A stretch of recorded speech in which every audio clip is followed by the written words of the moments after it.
Au nom du Père et du Fils et du Saint-Esprit. Amen. Prions le Seigneur. Tu prends la défense des humbles, Seigneur, tu les aimes et tu les glorifies.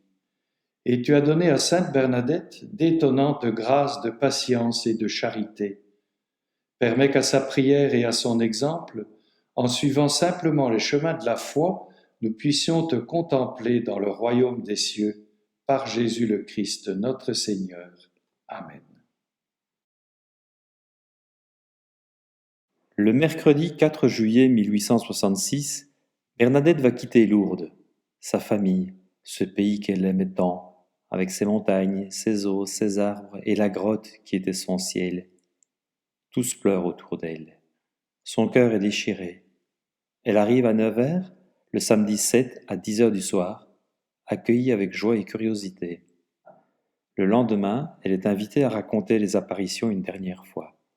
Elle fait le récit de ses 18 rencontres à Massabielle, du 11 février au 16 juillet 1858, avec une dame aux yeux bleus, et puis plus rien ne la distinguera des autres religieuses, sinon sa mauvaise santé.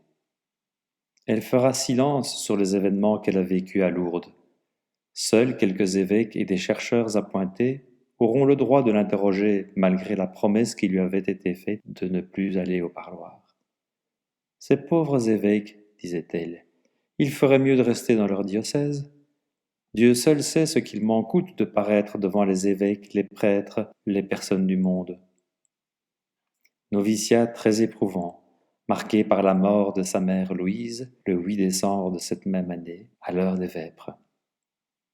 La Sainte Vierge veut me faire comprendre qu'elle remplacerait ma mère. Avoue Bernadette amère Sérac. Je crois que le bon Dieu n'a pas fini de m'éprouver, car, depuis que je suis à Nevers, je souffre tous les jours de l'estomac et de la tête, mais cela ne m'empêche pas d'être contente et bien heureuse. Bernadette épanche son cœur auprès d'une statue de la Vierge dans le jardin, Notre-Dame des Eaux. C'est elle qui me rappelle le plus la Vierge que j'ai vue. Une petite chapelle votive, construite en 1860 et dédiée à Saint Joseph, l'accueille comme un mystérieux et discret prolongement de la grotte. On prie bien dans cette chapelle? Oh oui, j'y vais toutes les fois que je peux. Si Bernadette a dit à une de ses compagnes, le jour de sa prise d'habit, « Je suis venue ici pour me cacher », c'est qu'elle a nettement conscience d'être appelée à vivre à Nevers les différents aspects du message de Lourdes. Elle ne vient pas pour se mortifier, mais pour mourir à elle-même, afin de renaître en Jésus-Christ. Je suis le balai dont la Vierge s'est servie. Qu'est-ce qu'on fait d'un balai quand on a fini de s'en servir? On le met derrière la porte. C'est ma place. J'y suis bien, j'y reste. Le 29 juillet 1866, lors de sa prise d'habit, la petite messagère de Lourdes est rentrée dans le rang, recevant le nom de sœur Marie-Bernard. Un jour, en mai 1867, une nouvelle arrivée, Marie-Antoinette d'Alias de Lectour, cherche à identifier la voyante.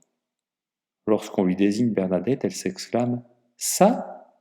et Bernadette de répondre en souriant « Mais oui, mademoiselle, ce n'est que ça. » Elle n'est bonne à rien, disait publiquement de Bernadette la supérieure générale, Marie-Joséphine Imbert. Bernadette n'était que trop consciente de son ignorance. Pour qui me prenez-vous? Je sais bien que si la Sainte Vierge m'a choisie, c'est parce que j'étais la plus ignorante. Si elle en avait trouvé une plus ignorante que moi, elle l'aurait choisie. L'évêque lui donnera l'emploi de prier, le 30 octobre 1867, alors qu'elle renouvelait sa profession religieuse.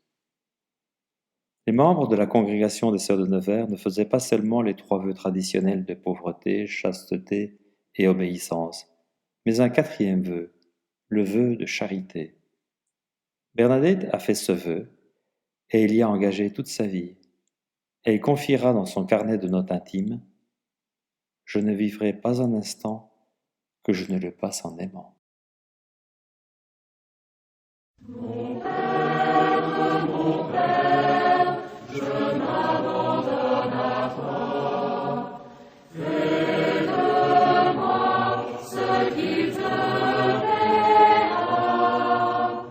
Quoi que tu fasses,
Celui-ci est mon Fils bien-aimé, en qui je trouve ma joie.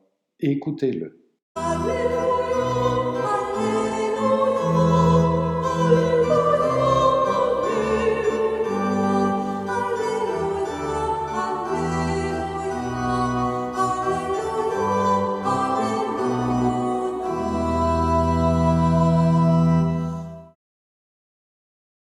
Or, près de la croix de Jésus se tenaient sa mère et la sœur de sa mère, Marie, femme de Cléophas, et Marie-Madeleine. Jésus, voyant sa mère et près d'elle le disciple qu'il aimait, dit à sa mère, « Femme, voici ton fils. » Puis il dit au disciple, « Voici ta mère. » Et à partir de cette heure-là, le disciple l'a pris chez lui.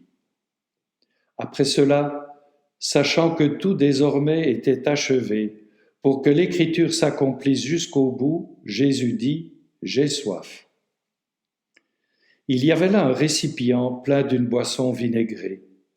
On fixa donc une éponge remplie de ce vinaigre à une branche d'hysope, et on l'approcha de sa bouche.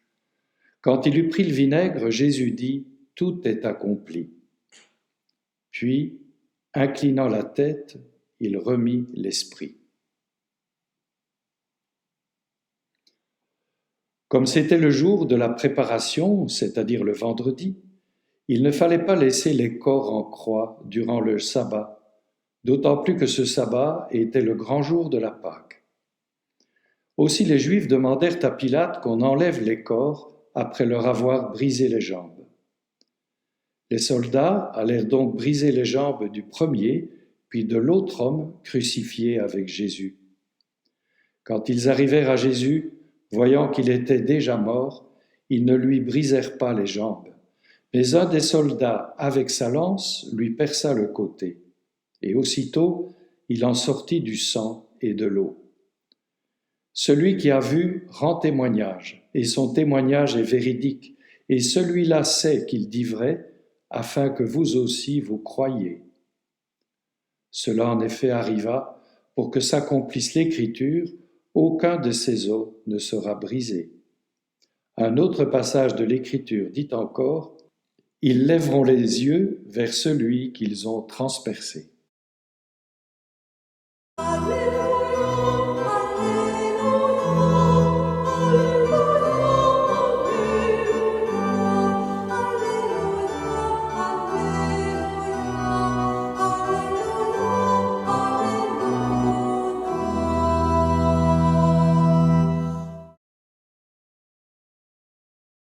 Bernadette, c'est un peu comme une fleur de montagne au bord d'un ruisseau.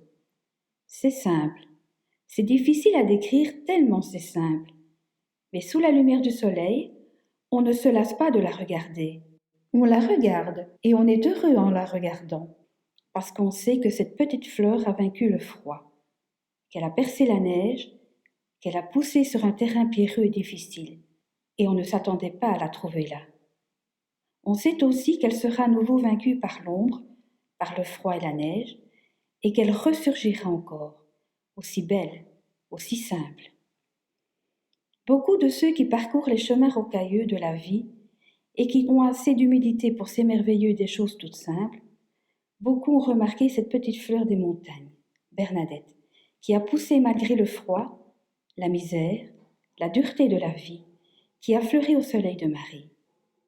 cette petite fleur que le vent de la critique, du scepticisme, de la menace n'a pu plier, que la chaleur des flatteries, des courbettes et de l'argent n'a pu étouffer, dessécher.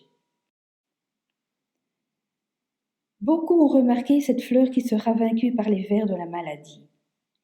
Bien jeune encore, mais une fleur de montagne n'a pas beaucoup de temps pour s'ouvrir. Petite fleur tellement accrochée par ses racines à la souche de la croix qu'on sait qu'elle renaîtra après l'hiver. Une fleur aperçue au bord d'un chemin de montagne, elle donne courage pour continuer la montée. On la regarde longuement, on reprend son souffle et on repart. Amis pèlerins, à l'instar des apôtres confinés au cénacle avec Marie de l'Ascension à la Pentecôte, nous avons vécu au plus fort de la pandémie un temps de confinement. Le moment est venu de sortir. Sous la poussée de l'Esprit Saint, allons au dehors vers nos frères et développons l'anticorps du monde fraternel. Notre bon pape François désire une Église en sortie. Parfois, dit-il dans son exhortation apostolique, la joie de l'Évangile, nous perdons l'enthousiasme pour la mission en oubliant que l'Évangile répond aux nécessités les plus profondes des personnes. Un peu plus loin, dans la même exhortation, il s'exclame ainsi « L'Évangile, le plus beau message qui existe en ce monde. » Nous sommes dépositaires pour le monde d'un trésor. Dans un monde rempli de voix qui crient « Tu es laide, tu n'es pas intelligent, tu ne conviens pas ou encore je n'ai pas de place pour toi », la voix du Père, comme à Jésus à son baptême, nous dit « Tu es mon fils bien-aimé, tu es ma fille bien-aimée ». Encore merci au personnel soignant de nos hôpitaux et de nos maisons de repos pour l'affection prodiguée aux malades cruellement privés au pic de la crise sanitaire d'un contact avec les leurs. Dans un monde où il arrive qu'on se bouscule au portillon, qu'on joue des coudes, dans un monde où parfois impitoyablement on cherche la première place, la bonne nouvelle de Jésus dit « Il ne doit pas en être ainsi parmi vous. Au contraire, si quelqu'un veut être grand parmi vous, qu'il soit votre serviteur. Et si quelqu'un veut être le premier parmi vous, qu'il soit votre esclave. » Merci à ceux qui s'oublient eux-mêmes et n'ont en vue que le bien commun. Merci aux hommes d'État, merci aux femmes d'État.